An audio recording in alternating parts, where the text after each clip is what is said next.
Hello class, this is our first mini lecture, and the point of this lecture is basically just to get you started thinking about curriculum design. I thought it might be helpful to actually start with the question of what do we already know about curriculum design.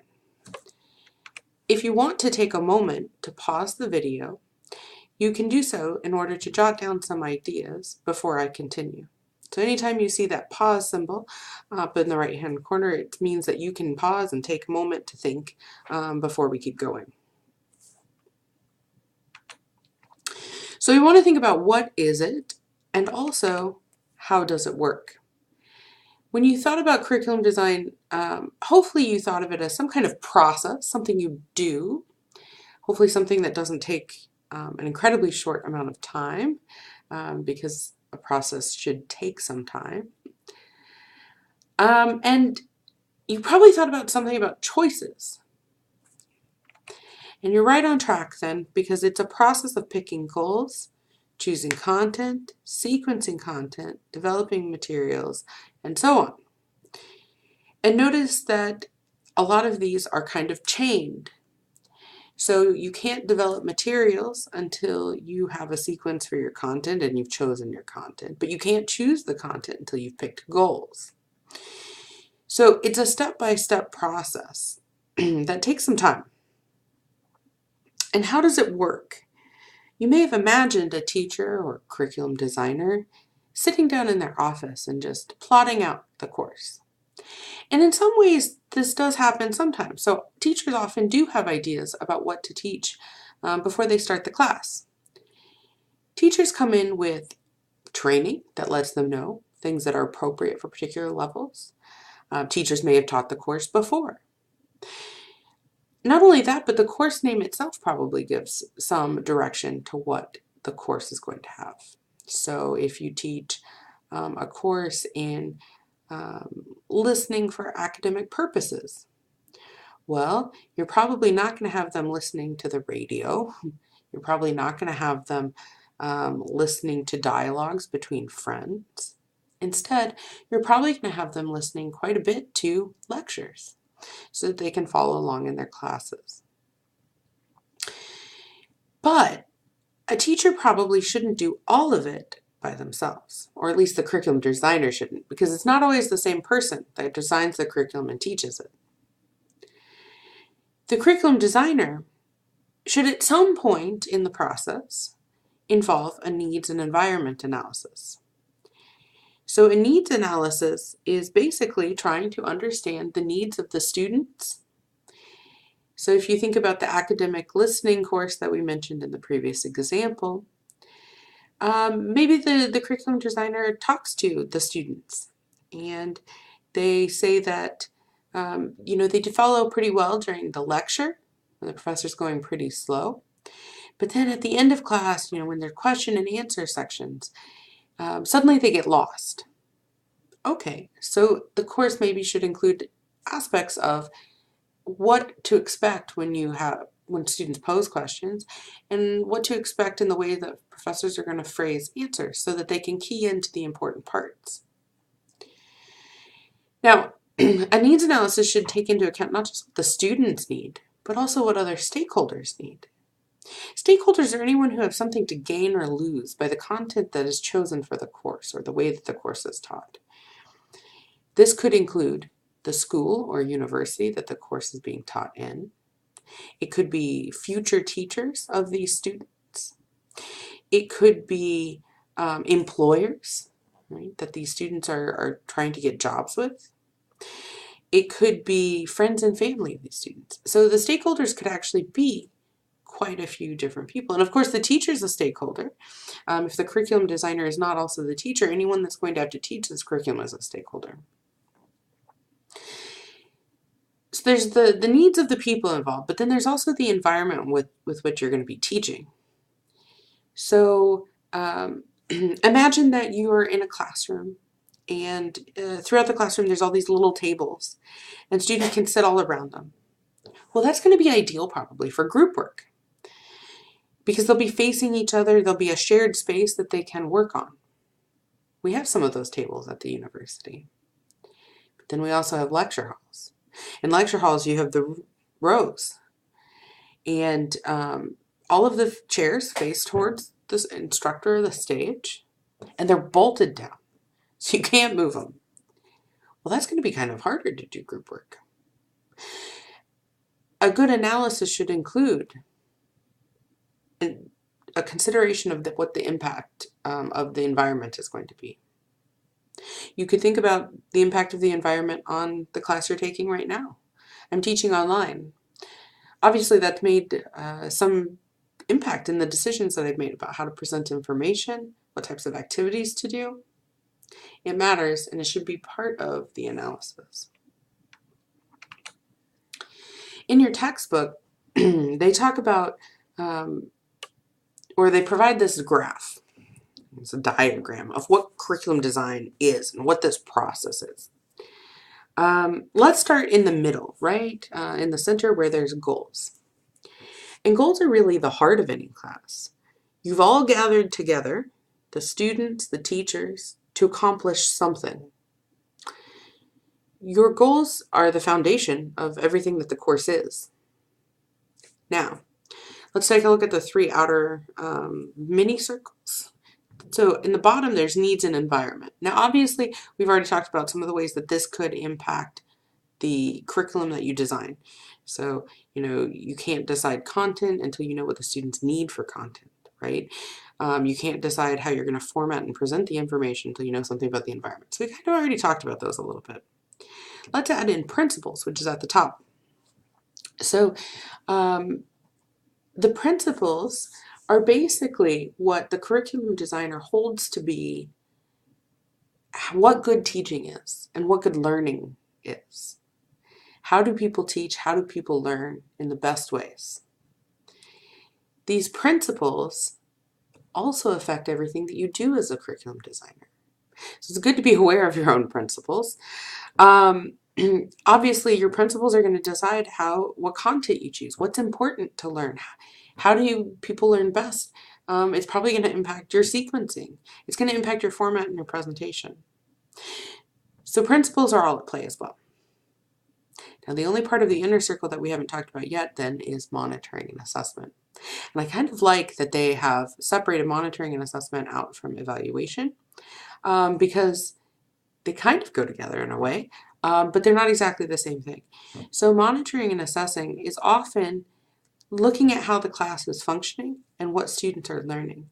So assessment might actually include tests of the students to see if they've learned what you think they should have from whatever lesson you've presented.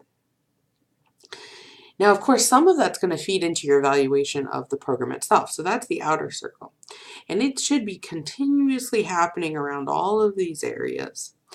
So some of it's going to be what students are learning, if they're learning effectively.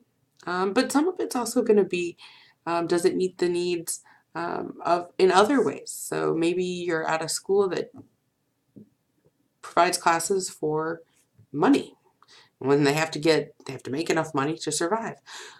Part of that evaluation might also be, are we attracting enough students into this course to get ahead? But it could also simply be, do the teachers like it? Do the students like it? Are the students learning? And more standard types of in-class type questions. Okay, now I want to talk a little bit about Brown. Now, Brown was your recommended textbook for the course, so you don't have to buy it. I'll bring it in occasionally because I think that Brown complements some of the things that are in language curriculum design. And actually, you are going to read probably 2 chapters by Brown, but I'll scan those for you. But Brown, when trying to introduce what is a curriculum, breaks it down into 4 major aspects. So we're going to talk about those, and we're going to make some connections between Brown's ideas and language curriculum design, and hopefully start to make some sense of what it is that you're going to be trying to create. So Brown asked that students lay out their approaches, not students, curriculum designers. Of course, you guys are students, but curriculum designers have to decide on approaches for the classroom. Now, in language curriculum design, this is kind of under the heading of principles because it's ways of defining what and how students need to learn. But in the way that Brown does it, when we talk about approaches, that allows us to talk about historical teaching methods. So we're going to talk about that in a minute. Brown then talks about syllabi as a way of organizing the course and material. Of course, now this ties into content and sequencing from language curriculum design. Okay, so there's connections here, but it's a slightly different way of envisioning it. And we're going to spend a little more time on those as well. Then Brown talks about techniques. Now, in Brown's layout, techniques are simply the way that the teacher presents information. So you could think of it as the teaching part. Does the teacher lecture, or does the teacher engage the class in discussion? All right, so there are more techniques than just lecturing and discussion, but that's basically what Brown's going for there, because then what the students actually do are the exercises.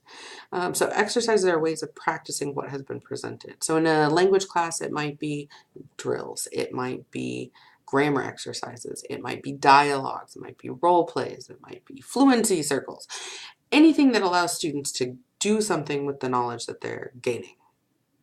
Okay. So these four aspects were important to Brown in terms of what you are trying to create as a curriculum designer. I want to go look a little bit more at approaches and syllabi because we're going to use it as we move forward a little bit. Oh shoot, my animation got a little messed up. Well, you know where we're heading in terms of approaches. But I wanted to give you an overview of some of the approaches that have been used in language teaching, and this is not a comprehensive list. I just wanted to give you an idea of some of the different things that we've done. Probably the oldest method that's a recognized approach is the grammar translation approach.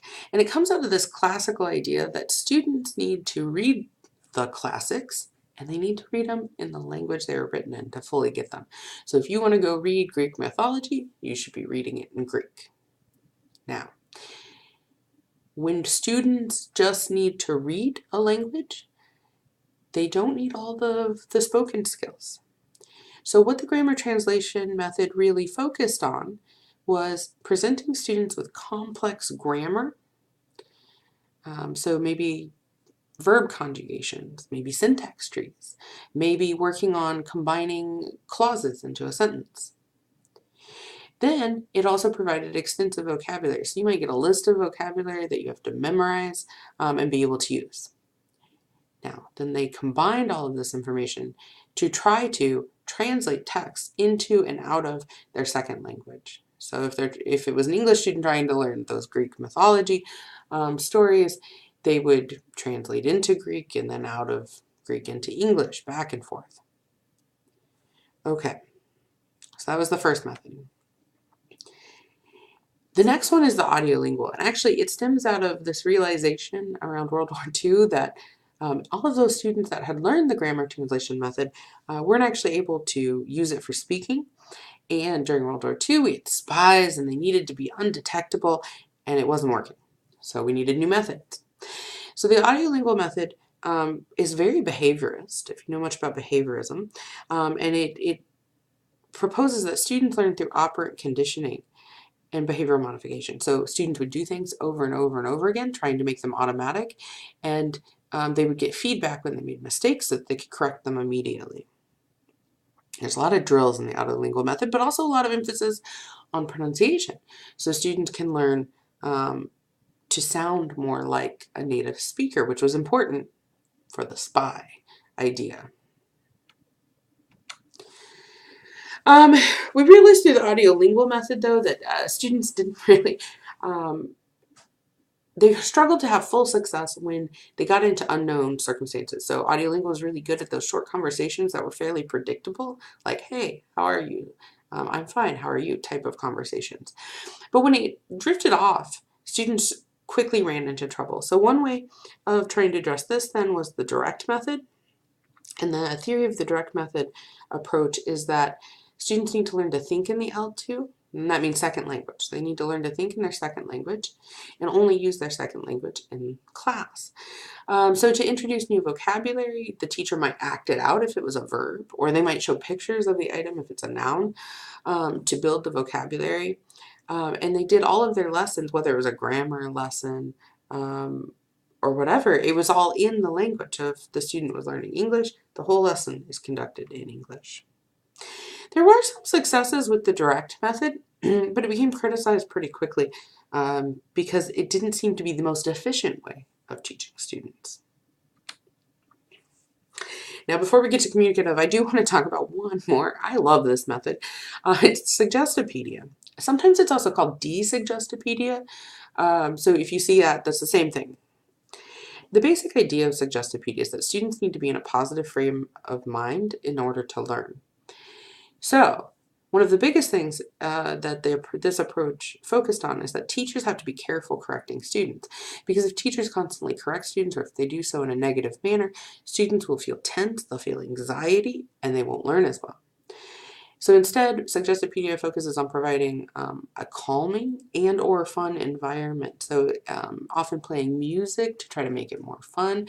It could sometimes teachers would affect their classroom environment by changing lighting to make it, softer, or providing soft chairs so that the students are comfortable, in order to get students into this fun, positive frame of mind so that they can enjoy learning.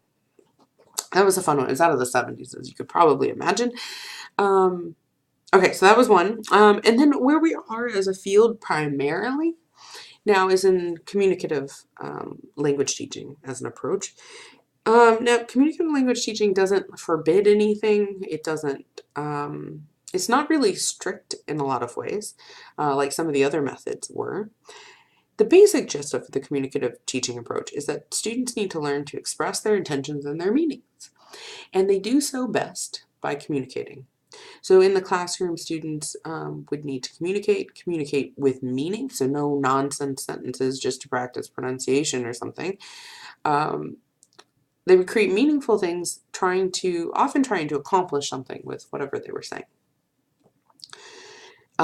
So if you want them to practice, going out to a restaurant and ordering food, students would have to try that in class. Bringing in menus, role playing, so that students could have a chance to practice those actual communicative acts. One interesting thing about the communicative method that I should talk about before I move on is that it doesn't forbid the use of the other methods in moderation. So you could use a grammar translation activity, it just couldn't be everything that you do, because that's not communicative, but it can maybe help move students towards whatever you're trying to do that's communicative. So it's kind of an interesting thing in that communicate's a little freer, but it's an overall goal or way of seeing what language learning is and can be. So it's an approach and a principle. There's a crazy animation. There we go. Okay, now let's also talk a little bit about syllabi. So for Brown, when he thinks about ways of organizing the course and materials, he makes connections with the types of syllabi that we debate basically in English language teaching. So if you've taken a lot of content courses, so like a math course, a history course, you've probably seen some of these different ways of organizing syllabi. Often it's somewhat determined by the goals of the course. It should be, at least, right? So you can't make any decisions till you've decided your goals. But you might not have realized how many different types there are, and that we could use all of them in English language teaching. The first is structural. So we have all these structures basically that hold up the language. If you've taken a course in descriptive linguistics, the phonetics, the phonology, the morphology, the syntax, the semantics, all of these are structural features of the language. And you can organize a syllabus around these structural features. Often when people do this in English language teaching, they structure it either around phonological or grammatical features. So imagine that you do a chapter or a lesson on the sound R. Okay, that would be a phonological feature. A lot of students have trouble with it, and you have students saying things like Ruby likes red roses, and they're continually using that R. Similarly, you could do it on grammatical structures, do a lesson on like ED, past tense endings. But everything within that unit would be focused then on either the sound or the grammatical structure that you're trying to accomplish. Another way of organizing syllabi is by topics. So one example of a topical way of organizing would be through situations. So imagine the student at the bank or at the supermarket. What types of language things would they need to do in those scenarios? You could also do it functionally. Now, in language, you have different types of speech acts, and each one accomplishes a different function. So one function is identifying. So identifying that something is there. Look, there is a, bird. Reporting what someone else has done. Correcting another person. Describing. So there's all these different functions. And actually, whether you're describing something in a math class or whether you're describing something that happened outside while you're having fun, a lot of the language forms actually are similar across the function of describing. So you can actually teach some of those forms and help students accomplish the different functions. If you do this, then of course you'd have like a chapter or a lesson on identifying, a chapter or a lesson on reporting, and it would be organized by the functions. And then finally, you could do a skills syllabi. This is actually pretty common to see in listening courses or reading courses. And you can kind of see why. So under the skills, for example, for listening, you could do like listening for the gist, so the whole idea of the whole thing. You could do listening for main ideas throughout. You could do listening for details, listening for support.